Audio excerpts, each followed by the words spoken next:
Assalamu alaikum wa rahmatullahi wa barakatuhu, frères et sœurs en islam. Nous demandons à Allah Azza wa Jalla de nous donner la bonne compréhension de notre dîn. Qu'Allah Azza wa Jalla nous augmente en sciences islamiques.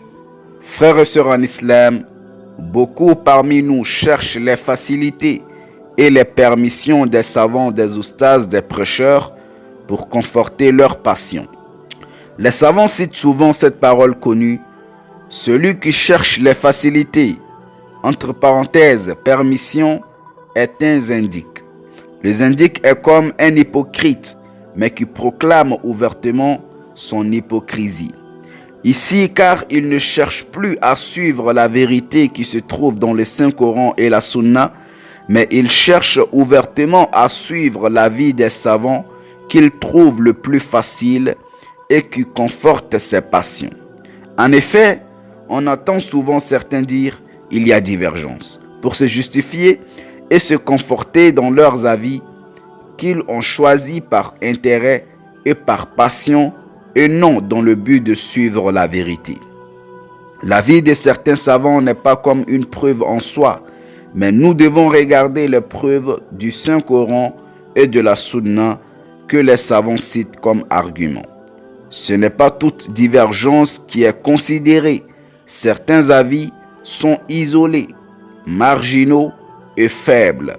Il ne suffit pas de citer la divergence pour adopter un avis qui nous arrange, sans en connaître les preuves, mais nous devons plutôt opter pour un avis par conviction que c'est la vérité au regard des preuves et non de ses passions, de suivi aveugle blâmable et de son opinion personnelle. Allah Azza wa Jalla nous dit dans Surat An-Nisa, Surat 4, verset 59, « Ô vous les croyants, obéissez à Allah, obéissez aux prophètes, ainsi qu'à ceux d'entre vous qui détiennent l'autorité. Puis, si vous divergez sur quoi que ce soit, renvoyez cette chose à Allah et aux messagers.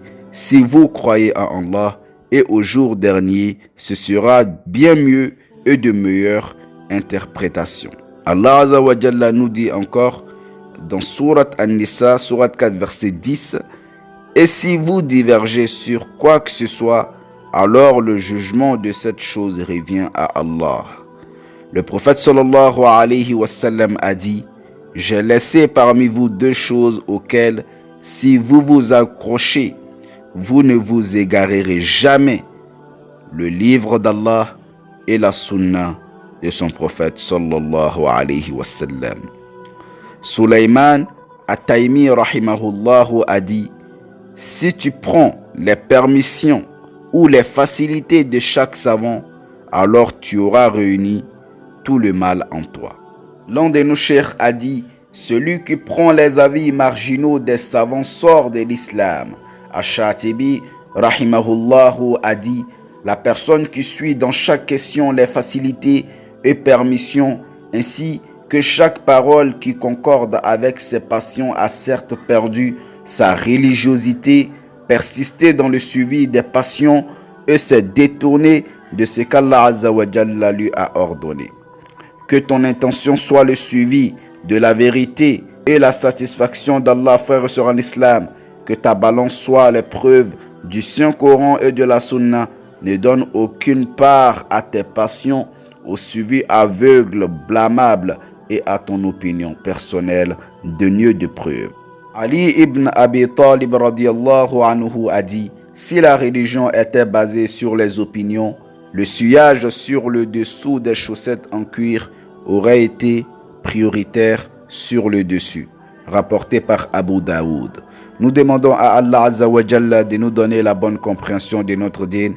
Et au passage, frères et sœurs en islam, choisissez bien les oustas, les prêcheurs que vous suivez. Barakallahu fikum. Wassalamu alaykum wa rahmatullahi wa barakatuhu. Et en espérant que ce rappel vous a été profitable.